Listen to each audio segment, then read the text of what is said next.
à tous. Nous sommes à la troisième leçon talmudique, brève leçon talmudique d'une vingtaine de minutes, sur des leçons de type un peu pile-poule du Talmud, d'une manière assez ludique et brève. Euh, cette fois-ci, comme on est avant Pessah, j'ai choisi de faire quelques séances pour montrer un petit peu la logique talmudique autour de cette fête de Pessah, de laquelle est issu a été créé en fait un traité du Talmud en entier, qui est le traité de Psachim, que j'ai ici en format de un petit peu de poche, on va dire. Et donc on va aborder certains éléments qui ne sont pas forcément des choses que moi-même je pourrais apporter de ma propre compréhension, même si certaines fois j'y contribue un petit peu, mais aussi donner un peu un petit panel de ce qui a été transmis dans la littérature rabbinique sur le sujet. Alors, cette fois, je vais aborder un petit récit assez énigmatique, mais très intéressant, très symptomatique d'ailleurs, qu'on retrouve dans le traité talmudique de Psachim. Là, je ne sais pas si vous arrivez bien à voir la feuille du Talmud. Donc c'est, alors comme vous le savez, les pages du Talmud de Babylone, parce que Jérusalem, c'est un calcul un peu différent, commencent à partir de la page 2, donc d'Av Bet, et les pages ne sont pas des pages, mais des feuillets A et B, recto verso.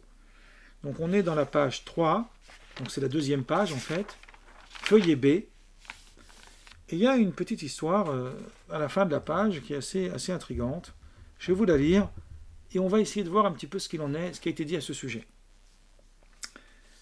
Alors l'histoire nous raconte, à Ouarma'a, il y avait un araméen, qui était un araméen non juif, évidemment. Enfin, dans le contexte, on verra que c'est un non juif, parce que ça aurait pu être un araméen juif. D'Ave Salik Ve'achil Psachim Birushalayim. Que tous les ans, il allait à Jérusalem, il se faisait passer pour un juif, et il mangeait le sacrifice de Pessah.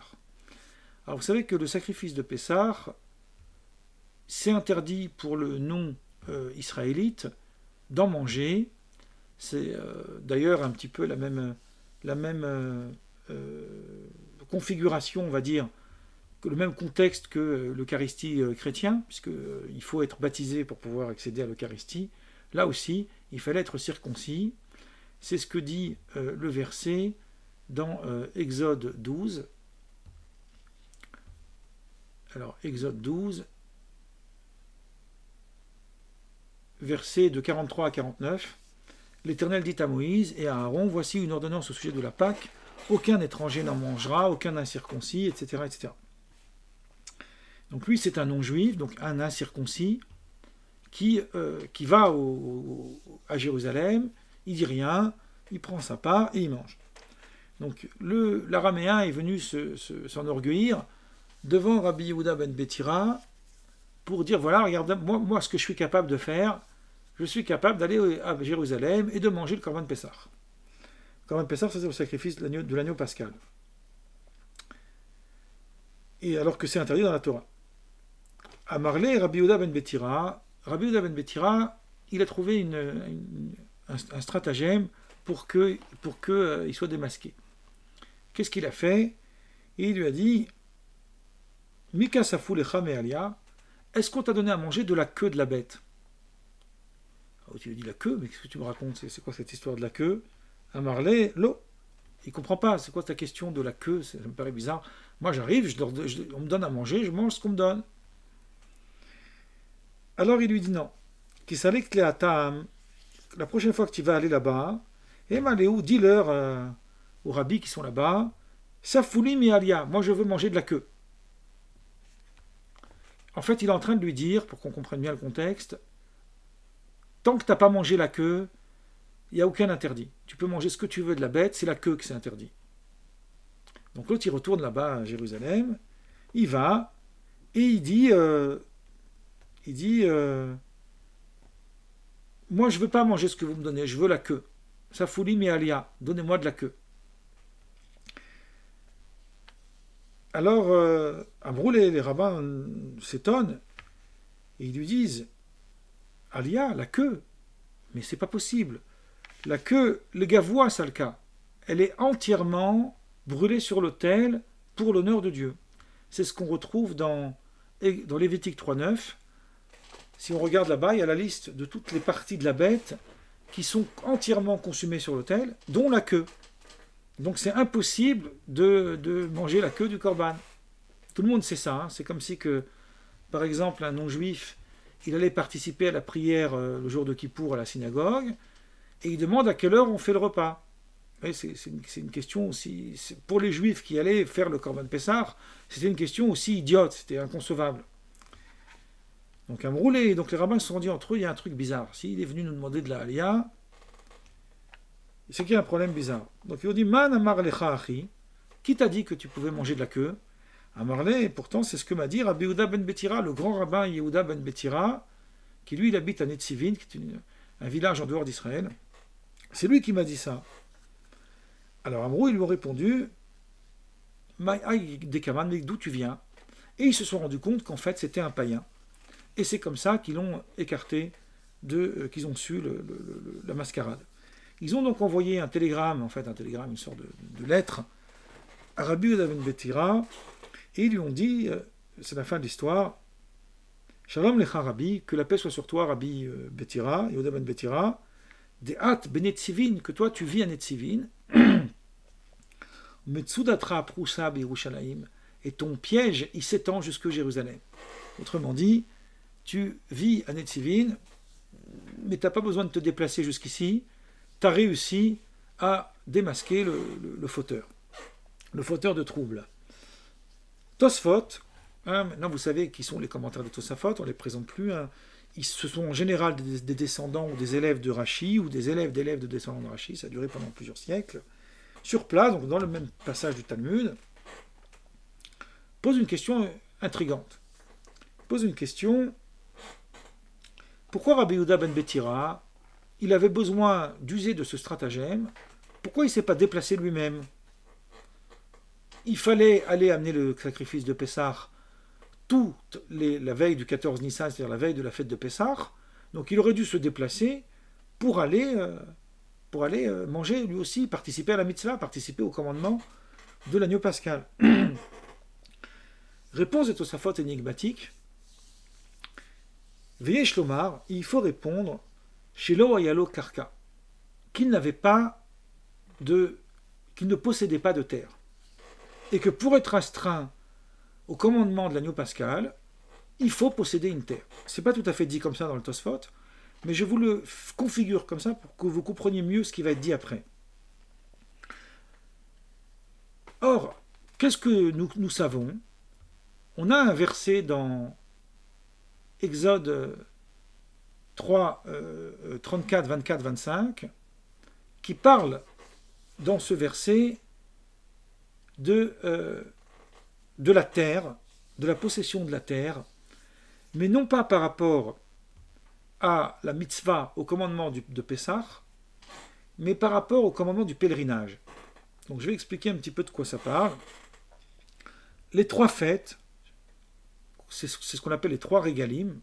Régalim, en vérité, ça veut dire pied. Ça veut dire, c'est le socle en fait des fêtes juives. Les trois pieds, pourquoi on les appelle les pieds? Parce qu'il fallait monter en pèlerinage, donc il fallait user des pieds en fait pour aller au pèlerinage. Aujourd'hui, on pourrait les appeler les trois autocars, puisqu'on va monter en autocar, ou les trois avions, si on va en avion à Jérusalem.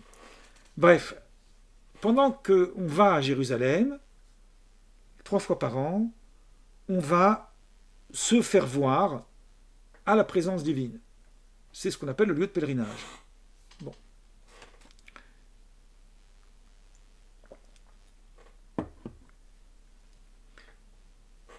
En même temps, à Pessah, il y avait quelque chose qu'il fallait faire en plus. Il fallait aussi amener le sacrifice de Pessah, l'agneau pascal, qui rappelez-vous, l'agneau que les Hébreux ils ont sacrifié à Dieu en Égypte lorsqu'ils ont mis sur le linteau des portes la trace des premiers-nés. Vous savez, rappelez-vous un petit peu de tout ce contexte. C'est dans ce contexte-là que la Torah a donné le commandement, chaque année, d'amener le sacrifice de Pessah, qui ne se fait plus aujourd'hui, évidemment. Parce qu'aujourd'hui, on n'a plus de temple. Et globalement, même les lois de pèlerinage, elles ne se font plus, elles sont devenues symboliques. On l'accomplit en allant voir son rabbi. Hein, c'est un sujet intéressant, où on voit dans le Talmud le lien entre aller voir son maître et les fêtes de pèlerinage. Donc, Tosfot pense que cette logique d'aller en pèlerinage, qui nécessitait, on va le voir juste après, hein, comment il l'a déduit, de posséder une terre, est aussi valable, vaut aussi pour l'agneau pascal. Il fallait posséder une terre pour être contraint d'aller à Jérusalem pour apporter le sacrifice. Donc c'est ce que disent les Tosafot. Puisque Rabbi Yehuda ben Betira ne possédait pas de terre, il donne après d'autres réponses, mais nous on va s'intéresser qu'à celle-là, parce qu'on n'aura pas le temps. Puisqu'il ne possédait pas de terre, ou disons, on ne sait pas, mais disons, on peut admettre que s'il n'était pas monté à Jérusalem, c'est qu'il ne possédait pas de terre. Donc c'est pour ça qu'il a dit à l'autre, écoute, va leur demander la queue, comme ça il va se débrouiller avec ce stratagème. Il se trouve que ce Tosfot, qui a été écrit par des rabbis qui sont à l'époque du Moyen-Âge, ils n'ont pas légitimité d'inventer des lois. S'ils déduisent une loi, il faut le prouver. Or, il n'existe aucun texte, nulle part, qui dit cette chose. Donc les Tosfot ont l'air d'inventer un principe halachique qui n'existe pas. Ils disent que celui qui possède pas de terre n'est pas astreint à l'agneau pascal le soir de Pessah. C'est quelque chose qu'on a vu nulle part. Ça ne se trouve pas dans la Torah, ça ne se trouve pas dans la Mishnah, ça ne se trouve pas dans le Talmud de Babylone, ça ne se trouve pas dans le Talmud de Jérusalem. Donc on est confronté à une énigme. Alors, il y a un des grands classiques des commentateurs de Mishneh Torah de Maïmonide, Rabbi Yehuda Rosanes, qui est né en 1527 et qui est mort en 1597. Donc ça c'est le Mishneh Torah de Maïmonide, qui dans les lois de l'agneau pascal, Korban Pessah, il nous dit, alors j'essaie d'abord de vous retrouver la source, au tout début des lois de l'agneau pascal, il cite en fait les paroles des Tosafot, il cite son commentaire, il le réfute à cause de la question que je viens de vous poser, il dit mais ça n'existe pas, ça vient de nulle part, et il est en train ensuite d'essayer de faire une analogie entre le sacrifice de Pessah et le pèlerinage, en invoquant en fait qu'on pourrait très bien dire que celui qui est astreint aux lois de pèlerinage doit aussi amener le Korban Pessah, mais s'il n'a pas la contrainte de se déplacer pour le pèlerinage, il n'aura pas non plus la contrainte pour se déplacer pour l'agneau pascal, puisque l'un dépend de l'autre, et il va démontrer que que l'un ne dépend pas de l'autre, par une preuve très simple, qui concerne les femmes. Maïmonide, ici, nous dit, ça vient sur la Mishnah, Mitzvah Tassé, c'est un commandement positif de la Torah, Lishrot et Pessar Barba Asar, de sacrifier le Korban Pascal, le sacrifice de Pascal, le 14 Nissan, Ve'echad ha'ish ve'echad ha'isha chayavin b'mitzvazu. La femme et l'homme sont tous les deux astreints à ce commandement. Il n'y a aucune différence entre les deux. Or, pour Aliyah la Regel, pour le pèlerinage, ça concernait que les hommes. Les femmes n'avaient pas l'obligation. Donc on voit bien une distinction entre les hommes et les femmes. Donc puisqu'il y a une distinction entre les hommes et les femmes au sujet du sacrifice de Pessah et le pèlerinage, il n'y a pas d'automatisme d'imaginer qu'une loi qui est liée au pèlerinage soit automatiquement liée à l'agneau pascal. Et à la fin, il conclut, sauf d'avar, la fin de tout ce raisonnement, c'est que les propos des Tosafot nécessitent pour moi compréhension depuis le début jusqu'à la fin. Du début de leur propos jusqu'à la fin, je n'ai absolument rien compris à ce qu'ils veulent dire. Je vais résumer ce qui a été dit jusqu'à maintenant. Notre problème, c'est que Rabbi Yehuda ben Betira a trouvé une stratégie pour que la mascarade soit détectée de ce filou, là, non-juif, entre guillemets, qui arrive à Jérusalem et qui consomme du Corban de Pessah alors qu'il n'est pas autorisé. Ce que fait Rabbi Yehuda ben Betira, c'est qu'au lieu de se déplacer lui-même, le dénoncer auprès du comité rabbinique qui distribue les parts de l'agneau pascal, il trouve un stratagème. Mais pourquoi lui, il ne se déplace pas? Réponse de Tosafot, parce qu'il n'avait pas de terrain. Et de la même manière que celui qui ne possède pas de terrain, il est dispensé de Aliyah la Regel, c'est-à-dire d'aller au pèlerinage, il est aussi dispensé du sacrifice de Pessah. On a l'impression que Tosfot fait un automatisme. Il dit les deux sont liés. Mishneh Lemeler, Rosanes, dit c'est pas un automatisme évident. La preuve, c'est qu'on voit que les femmes, elles sont dispensées du pèlerinage, mais elles sont astreintes de l'agneau pascal. Donc voilà un cas où les deux lois diffèrent. Donc, si on nous dit que celui qui n'a pas de terrain, il est dispensé du pèlerinage, je ne peux pas déduire d'ici qu'il va être aussi dispensé de l'agneau pascal. Et à la fin, le Rosanes, en fait l'auteur du Mishneh Lemeler, dit « Tous les propos du Tosafot, du début à la fin, me sont incompréhensibles en fait. » Et moi je vais aborder avec vous, il y a beaucoup de choses à dire, je vais aborder avec vous un commentaire qui est celui de Rabbi Ézéchiel Landau, Yechizkel Landau, qui était un opposant au chassidisme, alors qu'il était de la famille du Baal Shem Tov. Et lui, Rabbi Yechizkel Landau, le fameux auteur du Noda B'Yehuda, qui est né en 1713 et mort en 1783, qui était rabbin à Prague, a écrit un commentaire classique du Talmud qu'on appelle le Tzlach, pour aller vite. Dans cette œuvre, le Rabbi Yechizkel Landau commence par dire que d'abord on commet une erreur, parce que le Tosafot, si on le lit bien, il ne dit pas que celui qui n'a pas de terrain, il est dispensé de Pessah. Ce n'est pas écrit exactement comme ça. C'est-à-dire qu'il est dispensé de l'agneau pascal. Le Tosfot dit, je vais reprendre les mots du Tosfot, Rabbi Yehuda ben Betira shelo ala la regel. Pourquoi Rabbi Yehuda ben Betira n'est-il pas monté au pèlerinage? Donc il a une question que sur le pèlerinage. Et il répond, Yesh lomar shelo ayalo karka. Il faut dire qu'il n'avait pas de terrain. Sur quoi se fonde-t-il? Sur une chose assez étrange. C'est un long texte que malheureusement je n'aurai pas le temps de vous lire entièrement, qui se trouve dans Psachim 8b, où là-bas le texte du Talmud nous rapporte un verset biblique dans l'Exode chapitre 34 du verset 24 et 25, où là-bas il est dit la chose suivante. 3 fois par an, tous les mâles se présenteront devant le Seigneur, l'Éternel Dieu d'Israël, car je chasserai les nations devant toi, et j'étendrai tes frontières, et personne ne convoitera ton pays. En vérité, il faut dire, ton pays, ça veut dire ne convoitera ta terre. C'est mal traduit, j'ai pris la traduction de la seconde, j'aurais pas dû. Ne convoitera ta terre, pendant que tu monteras pour te présenter devant l'Éternel ton Dieu 3 fois par an. Qu'est-ce que ça veut dire? Ça veut dire qu'une personne, elle possède un terrain, elle a peur qu'en allant à Jérusalem, on va lui voler sa terre. Donc Dieu lui fait une promesse, personne ne la convoitera si tu viens pour le pèlerinage. De là, le Talmud fait une déduction intéressante. Il dit « Shluchei mitzvah enam nizokin ».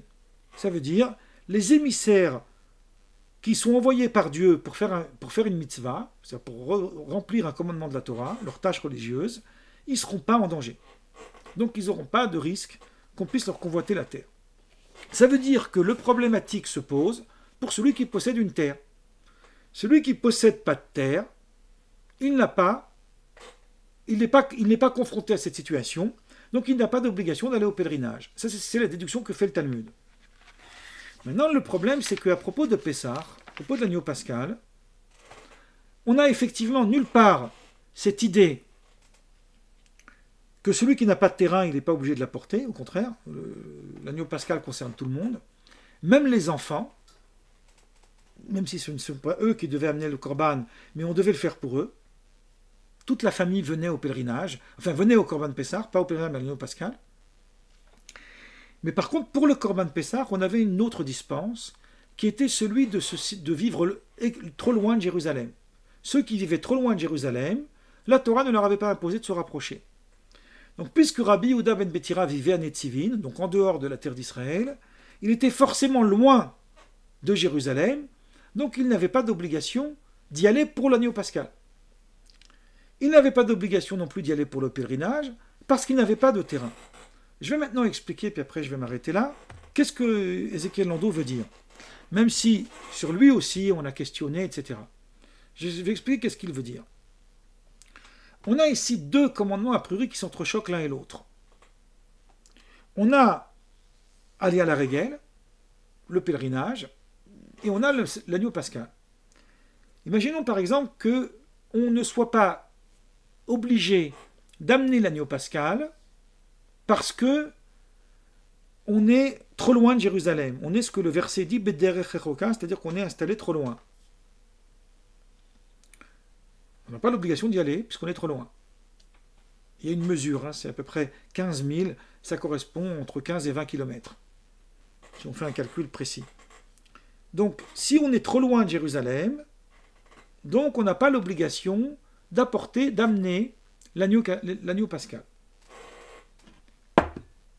Mais on doit quand même y aller, puisqu'on doit aller au pèlerinage. Donc, dès l'instant où on y va pour le pèlerinage, on se rapproche de Jérusalem. Donc, puisqu'on se rapproche de Jérusalem, on devient contraint d'amener l'agneau pascal. Donc, l'argument selon lequel Yehuda ben Betira vivait trop loin n'est pas suffisant pour le dispenser d'aller pour le Korban Pessah. Parce qu'il aurait dû de toute façon y aller pour le pèlerinage. Vous voyez? Donc, cet argument n'est pas suffisant. Donc, sans poser la question, le Tosfot a imaginé le problème. Il dit, vous allez me dire, mais quand même, il devait y aller pour le pèlerinage. Donc pour le pèlerinage, on est obligé d'utiliser une autre dispense. Quelle est la dispense? C'est le fait qu'il n'avait pas de terrain. Mais si on n'avait que la dispense du fait qu'il ne possède pas de terrain, on devrait quand même objecter, mais il devrait quand même y aller pour amener l'agneau pascal. Donc pour l'agneau pascal, on a besoin de dire qu'il est loin. Donc il fallait deux arguments plausibles, qui sont solides, pour expliquer, pour justifier l'attitude de Yehuda ben Betira, qui n'est pas allé à Jérusalem. Et l'argument de l'agneau pascal, et l'argument de la non-possession de terrain qu'il dispense du pèlerinage, et l'argument parce qu'il était loin de Jérusalem, qui le dispense de l'agneau pascal. Et comme ça, il est dispensé des deux. Et voilà pourquoi Yehuda ben Betira, il n'est pas allé à Jérusalem. Donc en fait, les arguments des Tosafot jouent en fait sur les deux tableaux, sur l'agneau pascal et sur le pèlerinage, pour justifier l'attitude de Yehuda ben Betira, qui n'est pas monté à Jérusalem. Bon, moi je vais arrêter là pour l'enregistrement.